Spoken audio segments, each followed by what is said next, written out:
चलते हैं, स्टार्ट करते हैं और हम लोग आज का करंट अफेयर्स है ना, और देखते हैं कि क्या क्या आज का करंट अफेयर्स है।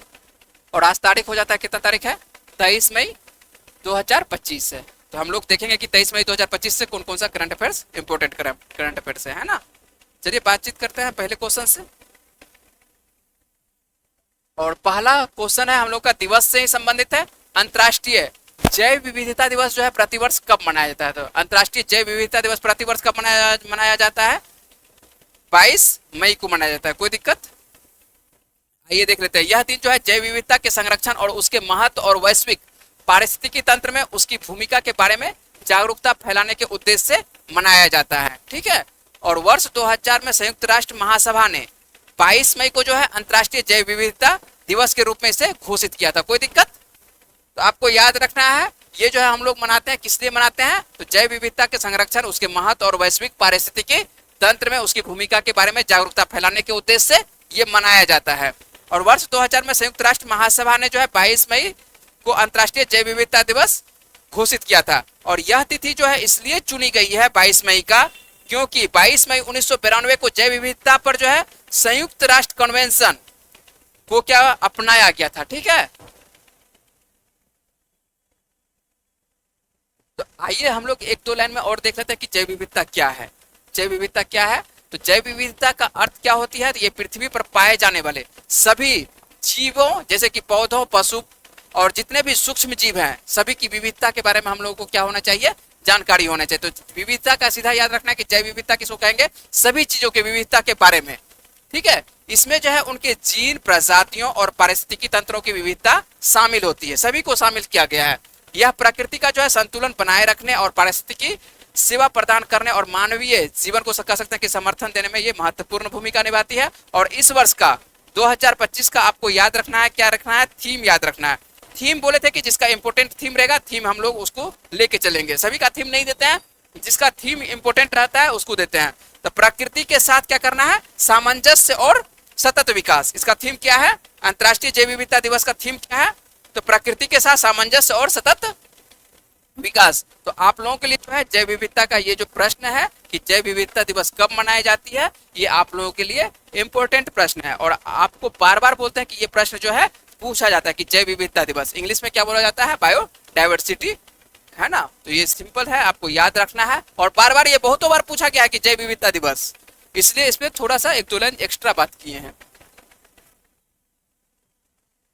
बात करते हैं अगले प्रश्न में, बात करते हैं 2025 में गुजरात की 16वीं शेर जनगणना, किसके बारे में बात कर रहे हैं? शेरों के जनगणना के बारे में। और कितने एशियाई शेर दर्ज किए गए हैं? तो कितने एशियाई शेर दर्ज किए हैं? 891। तो ये से केवल किसके बारे में बात कर रहे हैं? गुजरात के बारे में बात कर रहे हैं। गुजरात की 16वीं बानक्षी के हर बार जो है यहाँ पर शेरों की जनगणना की जाती है। अभी वर्तमान में कितना है? 891 शेर आपको दिखाई पड़ते हैं। तो गुजरात वन विभाग के द्वारा जो है 16वीं शेर जनगणना कर सकते हैं कि 2025 के अनुसार से गुजरात में एशियाई शेरों, जिसको क्या बोलते हैं? पैंथरा लियो, है ना। हाँ, पर्सिका के अंतर्गत आता है। पैंथरा लियो पर्सिका के अंतर्गत आता है।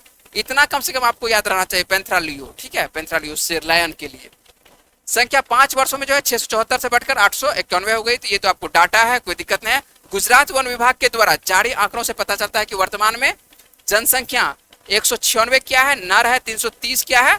मादा। इसको कर लीजिएगा, थोड़ा सा सुधार करिएगा, मादा है। और 140 क्या है? उपवेश के अंतर्गत आएगा, मान के चलिए थोड़ा सा बड़ा। ठीक है। और 225 क्या है? छोटे छोटे जो क्या है? छोटे छोटे बच्चे, उसको क्या बोला जाता है? शावक बोला जाता है। छोटे छोटे बच्चे को क्या बोला जाता है? शावक, है ना। किसके बच्चे को शावक बोला जाता है?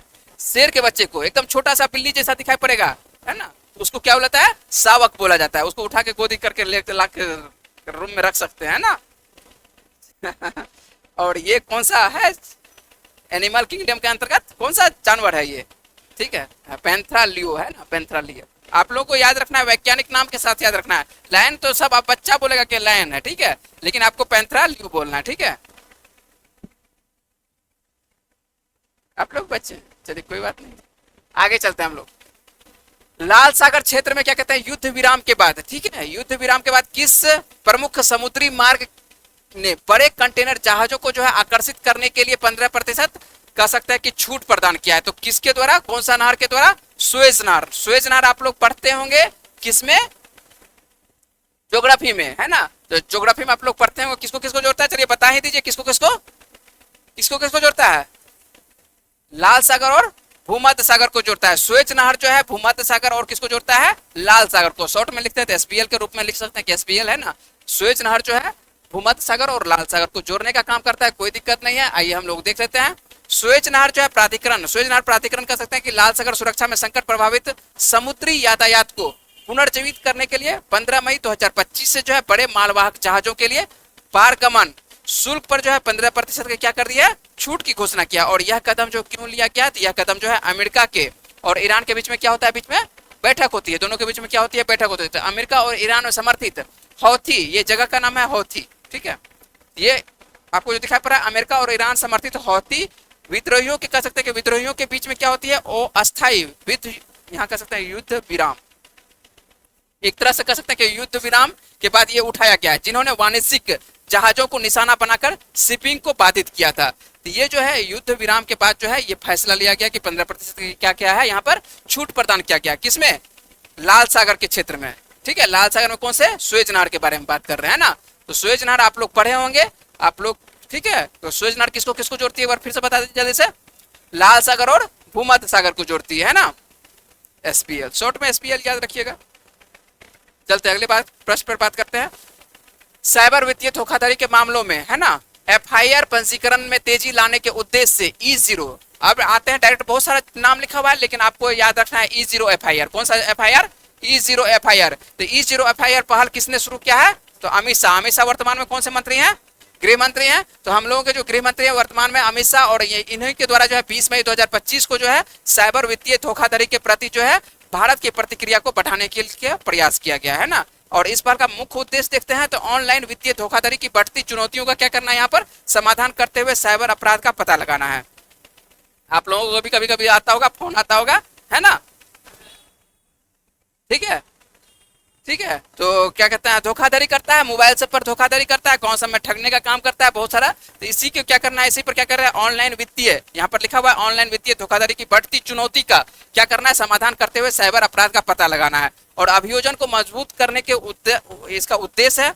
और इस प्रणाली के तहत जो है शिकायतकर्ताओं को एफआईआर को औपचारिक रूप देने के लिए क्या करना है, 3 दिन के भीतर साइबर अपराध पुलिस स्टेशन इसको जाना होता है, ठीक है। तो ये जो है इस पे काम कर रही है सरकार, काम कर रही है। तो ये अमित शाह गृह मंत्री के द्वारा जो है ऐसा लाया गया है, साइबर वित्तीय अपराध क्या बोल रहे हैं, मामला एफआईआर, है ना। तो ध्यान रखना है ना। क्या बोले, क्या बोले? हाँ वो भी है, ठीक है। चलते अगले प्रश्न पर बात करते हैं। संयुक्त राष्ट्र महासागर सम्मेलन, कौन सा सम्मेलन है, महासागर सम्मेलन 2025 पहले किस देश ने क्या कहते हैं दूसरी ब्लू टॉक्स मेजबानी की है? तो ये भारत के द्वारा ही क्या है, ठीक है, कह सकते हैं कि भारत के द्वारा ही क्या क्या क्या है पहल, कह सकते हैं कि 2025 से जो है पहले किस देश ने दूसरी बार कैसे ब्लू टॉक्स मेजबानी किया है? तो भारत के द्वारा दूसरी बार क्या क्या है और कौन सा महासागर सम्मेलन है? भारत ने जो है फ्रांस, कोस्टारिका, नाम सुना है कोस्टारिका का, है ना। अमेरिका में आपको दिखाई पड़ेगा, उत्तरी अमेरिका में दिखाई पड़ेगा, देश दिखाई पड़ेगा, है ना, कोस्टारिका, है ना। तो कोस्टारिका कह सकते हैं फ्रांस, कोस्टारिका और दूतावास के सहयोग से ब्लू टॉक्स के दूसरे संस्करण की मेजबानी की। नई दिल्ली में आयोजित यह कार्यक्रम जो है आपको तीसरे संयुक्त राष्ट्र महासागर सम्मेलन की तैयारी गतिविधियों का ये हिस्सा था, जो कि 9 से 13 जून 2025 को फ्रांस के नीस में ये होने वाला है। कहां पर होने वाला है? फ्रांस के नीस में। तो उससे पहले कह सकते हैं कि एक बैठक किया जाता है, ब्लू टॉक्स पर बैठक, वो भारत में किया जाता है। और ये जो है 9 से 13 जून को क्या होने वाला है, तो 9 से 13 जून 2025 को जो है फ्रांस के नीस में इस तरह से इसकी गतिविधियों पर एक बैठक होने वाला है ना, यूएन का। तो इन वार्ताओं का उद्देश्य क्या है, तो महासागर से संबंधित चुनौतियों और समाधानों पर क्या करना है, संवाद और अंतर्राष्ट्रीय सहयोग को बढ़ावा देना है ना। भारत की सक्रिय भागीदारी समुद्री पारिस्थितिकी कह सकते हैं, समुद्री पारिस्थितिकी तंत्र की रक्षा, जलवायु परिवर्तन से निपटने के लिए क्या करना है, वैश्विक प्रयास को एक कह सकते हैं कि तालमेल बिठाते हुए समुद्री संरक्षण और सतत महासागर के शासन में प्रति कह सकते हैं अपनी प्रतिबद्धता को ये भारत के द्वारा दर्शा रहा है। सिंपल है। तो सिंपल ये आपको याद रखना है कि महासागर सम्मेलन 2025 पहल जो है कह सकते हैं कि किस देश के द्वारा किया जाता है, ब्लू टॉक्स, भारत के द्वारा, है ना। इसका अगला आयोजन जो है यूएनओ के द्वारा कहां पर होने वाला है, फ्रांस में। चलिए अगले प्रश्न पर बात करते हैं। और ये प्रश्न देख लेते हैं। ये प्रश्न कभी कभी आप लोग किस तरह का पूछा जाएगा, वैसे ये लोकल प्रश्न हो जाता है, लेकिन यदि प्रश्न फंसाने का रहेगा तो इस तरह का पूछा जा सकता है कि मणिपुर उच्च न्यायालय के मुख्य न्यायाधीश हाल ही में किसे नियुक्त किया गया था? किसे नियुक्त किया गया है? न्यायमूर्ति कैंपिया सोमशेखर को। ठीक है, कैंपिया सोमशेखर, सीधा याद रखिएगा, सोमशेखर को। ठीक है, न्यायमूर्ति सोमशेखर को नियुक्त किया गया है। कहाँ का? मणिपुर का, है ना। तो मणिपुर में आपको पता होना चाहिए कि अभी क्या है, एक तरह से कौन सा शासन है? राष्ट्रपति शासन है। चलिए बात करते हैं उस पर कुछ देर के बाद। कर्नाटक के उच्च न्यायालय के पूर्व न्यायाधीश न्यायमूर्ति कैंपिया सोमशेखर को जो है मणिपुर उच्च न्यायालय का क्या बनाया गया? मुख्य बनाया गया। ध्यान रखना है, मुख्य न्यायाधीश नियुक्त किया गया। और उनकी नियुक्ति जो है कह सकते हैं कि संस्तुति मतलब कि एक तरह से किसके आधार पर किए जाते हैं? कोलेजियम प्रणाली से की जाती है। कोलेजियम प्रणाली के अंतर्गत जो है मुख्य न्यायाधीश, अभी कौन है मुख्य न्यायाधीश? बी आर गवई है ना। बी आर गवई के बारे में आप लोगों को करंट अफेयर्स में करवा चुके हैं। तो बी आर गवई की अध्यक्षता वाले जो है सर्वोच्च न्यायालय कोलेजियम के तहत जो है 15 मई 2025 को की थी। ठीक है, और नाम आता है, किसका नाम आता है आपको? मणिपुर का, है ना। मणिपुर का नाम आता है। मणिपुर के बारे में जल्दी से बताते हैं। मणिपुर की राजधानी क्या है? इम्फाल है। और यहाँ पर जो मान के चलिए कि नया राज्यपाल बनाया, कौन बनाया है? अजय कुमार भल्ला बनाया है। ठीक है, जो कि मान के चलिए कि पूर्व गृह सचिव हुआ करते थे। मुख्यमंत्री वर्तमान में कौन है? यहाँ पर देखिए खाली खाली जगह है। तो खाली खाली जगह मतलब है कि यहाँ पर क्या है? मुख्यमंत्री का पद क्या है? खाली खाली है ना। और खाली खाली क्यों है? क्योंकि यहाँ पर क्या लगा दिया गया है? राष्ट्रपति शासन लगा हुआ है। लोकसभा की यदि सीटों की बात करते हैं तो लोकसभा की कितनी सीटें हैं मणिपुर में? 2 सीटें हैं। और राज्यसभा की यदि बात करते हैं राज्यसभा की कितनी सीटें हैं? मात्र 1 सीटें हैं। तो याद रहेगा, ये जो आपको दिखाई पड़ रहा है यही कौन है? सोमशेखर, है ना। जो आपको दिखाई पड़ रहा है ये जस्टिस क्या कहते हैं? कैंपिया सोमशेखर है, जो कि मणिपुर के क्या बने हैं? मुख्य न्यायाधीश इनको नियुक्त किया गया है। अगले प्रश्न पर बात करते हैं। किस राज्य ने उन जोड़ों के लिए, ध्यान रखिएगा आप लोगों के लिए है, ठीक है, आप लोग खूब प्रश्न करते हैं इस तरह का, ठीक है, किस राज्य ने जो है उन जोड़ों के लिए क्या कहते हैं 1 लाख रुपए की विवाह प्रोत्साहन राशि की घोषणा की है, जो कह सकते हैं कि जहां पर कि दोनों व्यक्ति क्या होने चाहिए? दिव्यांग है ना। ऐसा जोड़ा जो कि मान के चलिए कि शादीशुदा जोड़ा की जो कि दोनों क्या होना है? दिव्य, हाँ, विकलांग कह सकते हैं। और विकलांग यदि कोटे से दोनों है तो उसको क्या मिला जाएगा? किस सरकार के द्वारा? तेलंगाना सरकार के द्वारा जो है 1 लाख रुपए की एक तरह से कह सकते हैं कि प्रोत्साहन राशि दी जाएगी, है ना। कितना? 1 लाख। बिहार सरकार पहले से दे रही है, मध्य प्रदेश सरकार भी पहले से दे रही है, कुछ कुछ और सरकार है कि जो कि मान के चलिए प्रोत्साहन सरकार देती है ना। तो मान के चलिए बिहार में तो क्या कहते हैं दूसरे कास्टों में यदि शादी करते हैं तो यहाँ पर उसके लिए भी पैसा मिलता है ना, बिहार में। हाँ, 50,000। ठीक है, आपको पता 2, ठीक है, 2 लाख प्लस 3 लाख, एक आपको 2 लाख सरकार के द्वारा कह सकते हैं कि 2 लाख सरकार के द्वारा और 3 लाख एक एनजीओ आती है। ठीक है, एक एनजीओ है उसके द्वारा दी जाती है, तो कुल मिला के 5 लाख। ठीक है, कैसे कैसे उठाना है वो क्या कहते हैं आपको जब कोर्ट मैरिज करिएगा तब आपको बताएगा, प्रोसेस आपको बताया जाएगा बाद में। पहले हम लोग करंट अफेयर्स कर लेते हैं, उसके बाद बात करते हैं। ठीक है, यहाँ पर देख लेते हैं तो ये किसके द्वारा? तेलंगाना के द्वारा। तेलंगाना जो है ऐसे चोरों को 1 लाख कह सकते हैं कि 1 लाख रुपए की शादी की प्रोत्साहन राशि देकर प्रगतिशील सामाजिक कल्याण उपाय शुरू किए हैं जहां दोनों व्यक्ति दिव्यांग हैं। और यह नई नीति जो है पहले की प्रथा से एक बदलाव का प्रतीक कह सकते हैं, जहां प्रोत्साहन केवल तभी दिया जाता था जब एक साथी दिव्यांग, पहले भी दिया जाता था लेकिन क्या दिया जाता था? एक साथी के रहने पर। अब है कि दोनों को दिया जाएगा, है ना। हाँ, दोनों को। यह राशि जो है पत्नी के नाम पर वितरित की जाएगी। किसने के नाम पर? पत्नी के नाम पर वितरित की जाएगी। क्यों पत्नी के नाम पर वितरित की जाएगी? क्योंकि इससे क्या होगा कि महिला सशक्तिकरण पर भी जोर दिया जाएगा, महिला सशक्तिकरण को भी बढ़ावा मिलेगा, इसलिए पत्नी के नाम पर मिलेगा, है ना। और इस कदम से जो है दिव्यांग लोगों के लिए कह सकते हैं कि सामाजिक सुरक्षा और सम्मान बढ़ने की उम्मीद भी है इस तरह से। तो किस सरकार के द्वारा? तो आपको तेलंगाना सरकार के द्वारा। तेलंगाना सरकार के द्वारा जो है इस तरह से किसको मिलेगा? दिव्यांग यदि मान के चलिए कह सकते हैं कि दंपत्ति कह सकते रहेंगे तो उसको क्या कहते हैं 1 लाख की प्रोत्साहन राशि दिया जाएगा। ठीक है, उम्मीद है कि आप लोग याद रहेगा आप लोगों को, है ना। शादी में क्या पहना जाएगा? ठीक है, ठीक है, तो हाँ, मान के चलिए लड़की का हाथ रहेगा एकदम सजा हुआ रहेगा, सिंपल सी बात है। ठीक है, तो इसी तरह का आप लोग रहेगा। ठीक है, टेंशन नहीं लेना, आप लोगों को भी इस तरह का फोटो खिंचाने का मौका मिल जाएगा। चलिए आगे चलते हम लोग। किस देश ने, बिल्कुल आप पहले भी कर सकते हैं, कोई दिक्कत छोड़े।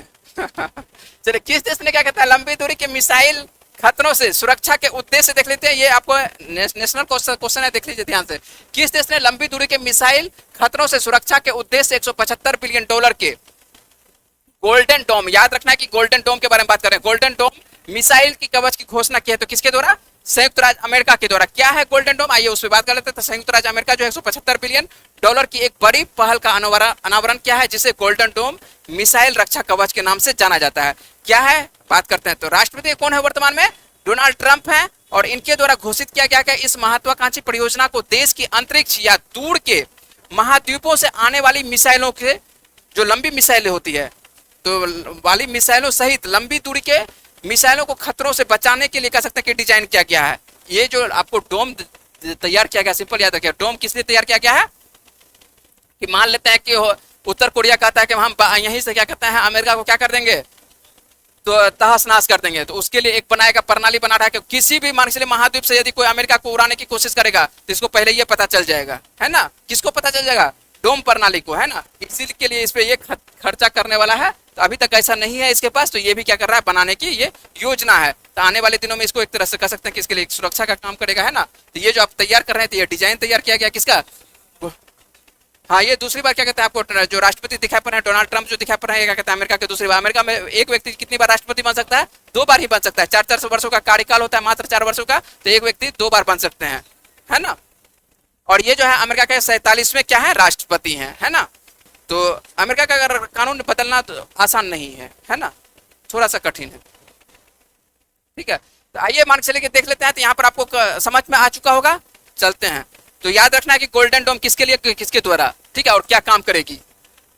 चलते हैं अगले प्रश्न में। आप बात करते हैं किस वर्ष तक क्या कहता है भारत चीन को जो है पीछे छोड़कर विश्व का सबसे बड़ा आलू उत्पादक बन जाएगा। आलू खाते हैं खूब लोग, आप लोग, है ना। तो आलू उत्पादक देखते हैं हम लोग अभी क्या कहते हैं सेकंड स्थान पर। अब तो विश्व का नंबर 1 आलू उत्पादक बन जाएंगे, कब बन जाएंगे? 2050 में। तो हम लोग यदि जिंदा रहते हैं तो देखेंगे, नहीं देखेंगे तो कोई बात नहीं है, ठीक है, ठीक है। आप लोग बिल्कुल रहिएगा, ठीक है। चलिए देखते हैं। अंतर्राष्ट्रीय क्या कहते हैं आलू केंद्र के विशेषज्ञों के अनुसार से भारत 2050 तक जो है वैश्विक स्तर पर आलू का सबसे बड़ा उत्पादक बन जाएगा, कोई दिक्कत नहीं है। वर्तमान में यदि देखते हैं तो वर्तमान में सालाना 60 मिलियन टन उत्पादन करने के वाले भारत जो है आलू उत्पादन में 2050 वही पर लिखा हुआ है। जो 50 टन करते हैं हम लोग, क्या हो जाएगा एक तरह से 50 टन नहीं है, मान के 60 मिलियन टन है, ध्यान रखिएगा। 60 मिलियन टन जो है हम लोग करने लगेंगे 2050 में, 100 कर देंगे, 100 मिलियन टन होने लगेगा। इसका मतलब है कि 2 गुना कर लेंगे, लगभग 2 गुना के आसपास ही है ना। तो 2 गुना के आसपास, तो हम लोग क्या हो जाएंगे, विश्व में नंबर 1 हो जाएंगे आलू उत्पादन में। और भारत में तो आलू मान के कोई भी सब्जी बनाइए तो आलू का इंपोर्टेंट रोल है ना। सब्जी का इसको क्या बुलाता है, राजा बुलाता है। किसी भी सब्जी में इसको मिला दीजिए आलू को, है ना, तो सब्जी आपको बन जाएगा। तो बिना आलू का क्या कहते हैं खाना तैयार ही नहीं होता। और आलू किसके द्वारा भारत में लाया गया था? तो आलू पुर्तगाल के द्वारा लाया गया था। कौन लाया है आलू? अब पता नहीं, इससे पहले मान के चलिए 1498 से पहले क्या कहते हैं भारत वाला क्या खाता था, है ना। इससे ठीक है, क्या खाता था हमको नहीं पता है। वही क्या कहता है कंद मूंद सब खाते होंगे। कंद खाए आप लोग? कंद, मूल कंद सब खाए हैं? मूल कंद कहाँ पर खाए हैं? शकरकंद खाए होंगे, कंद नहीं खाए होंगे। कंद यदि आप जाइएगा अयोध्या जाइएगा तो अयोध्या में जाइएगा तो आपको मिल जाएगा। अयोध्या में क्या कहते हैं आपको पढ़े होंगे, क्या कहते हैं भगवान जो राम थे वो क्या खाते थे, कितने कंद मूंद खा के क्या कहते हैं 14 वर्ष तक रहे थे जंगलों में, है ना। तो वो कंद मूल सब क्या होती है वहां पर बिकता है, कहाँ पर? अयोध्या के आसपास, ठीक है। तो वो छिल छिल के देगा, 10 रुपया में थोड़ा सा छिल छिल के देगा। तो वो जड़ होती है, जड़ के अंदर में पाए जाते हैं। तो वो क्या कहते हैं हल्का मीठा तीता हल्का खाने में लगता है ना। तो आपको अयोध्या में मिल जाएगा। क्या नहीं, वो अलग होता है, इतना बहुत बड़ा जड़ होता है, ठीक है, बहुत बड़ा जड़ होता है। उसको काट काट के खाया जाता है, छिल छिल के खाया जाता है ना। तो वो आप चाहिएगा अयोध्या, तो उत्तर प्रदेश में देखने को मिलता है। बिहार में तो अभी तक हम नहीं देखे हैं कंद को खाते हुए, ठीक है, देखे ही नहीं है। तो आपको क्या चीज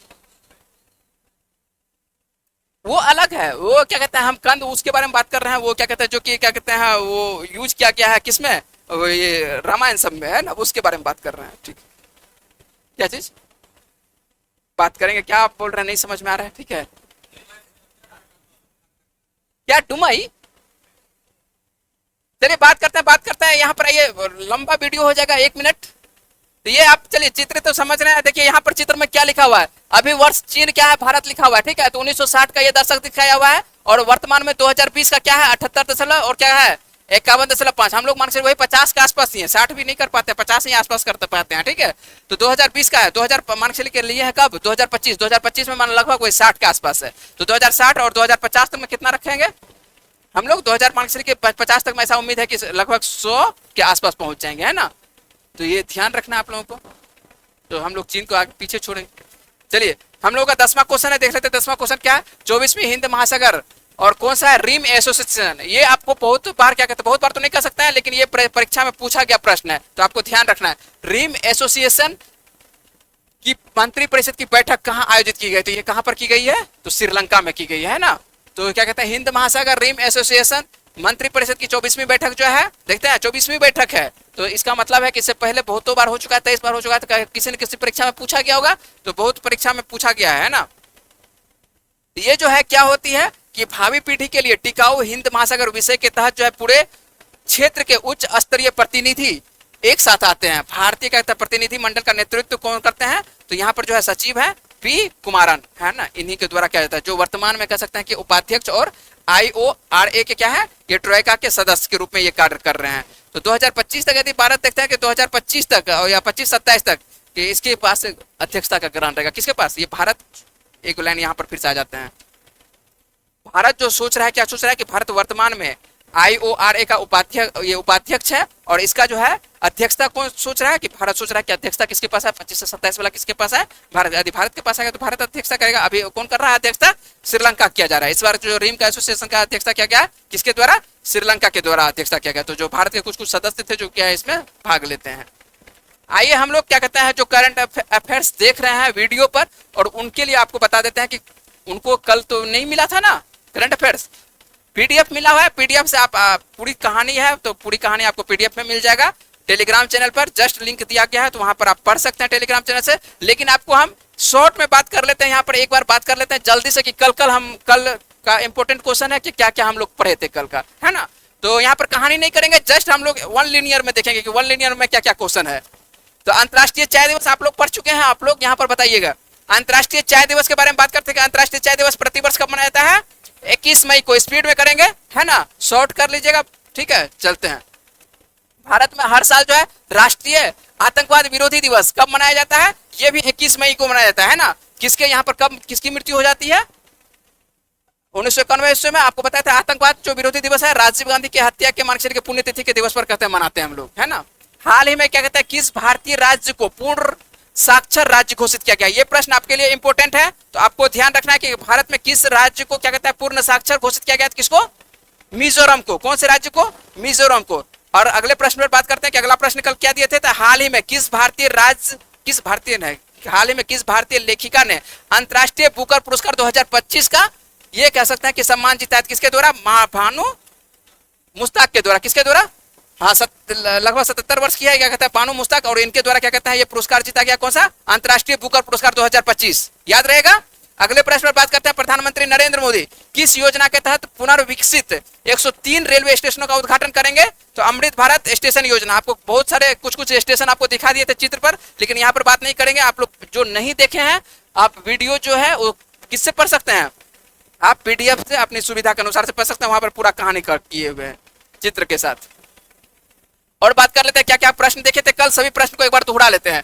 किस राज्य ने जो है आदिवासी किसानों को सौर पंप उपलब्ध कराने के लिए इंदिरा सौर गिरिज जला विकासम योजना शुरू किया था, किसके द्वारा, तेलंगाना के द्वारा। तो तेलंगाना देखिए बार बार बीच बीच में बार बार कुछ ना कुछ योजना लेके आ रही है ना। और तेलंगाना में किसकी सरकार है, कांग्रेस की सरकार है, ठीक है, हाँ, रेवंत रेड्डी की सरकार है, तो बार बार कुछ ना कुछ योजना लेके आ रही है।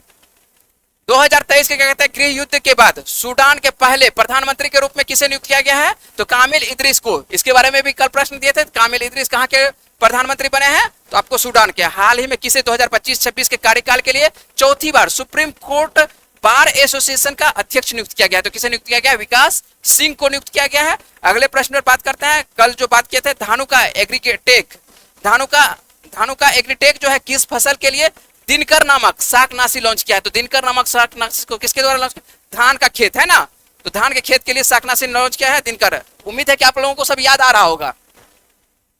भारत में पहली बार हाथियों के रखरखाव के लिए कह सकते हैं कि महावत विलेज की स्थापना कौन से राज्य के द्वारा किया गया है, तमिलनाडु के द्वारा। और तमिलनाडु के द्वारा कहां पर, तो थेप्पाकाडू में, है ना। ये प्रश्न आपको कल दिए थे, ये लगभग उम्मीद है कि आप लोगों को बन गया होगा, और जो नहीं बना होगा एक बार रिवीजन करवा दिए, जिससे कि होगा कि आपको याद भी आ जाएगा, है ना, आप लोगों को भी याद आ जाएगा, और जो नहीं देखे उनको भी पता चल जाएगा कौन सा प्रश्न हुआ था। चलिए, पिछले वीडियो का कौन सा प्रश्न था, तो हम लोग देख लेते हैं कि पिछले वीडियो जो आपको कल प्रश्न पूछे थे, क्या पूछे थे कि सैफ अंडर-19 फुटबॉल चैंपियनशिप 2025 का खिताब किस टीम ने जीता है, तो किस टीम के द्वारा जीता गया, अपने देश भारत के द्वारा जीता गया, है ना। इसका सही आंसर क्या हो जाएगा, भारत के द्वारा होगा, है ना।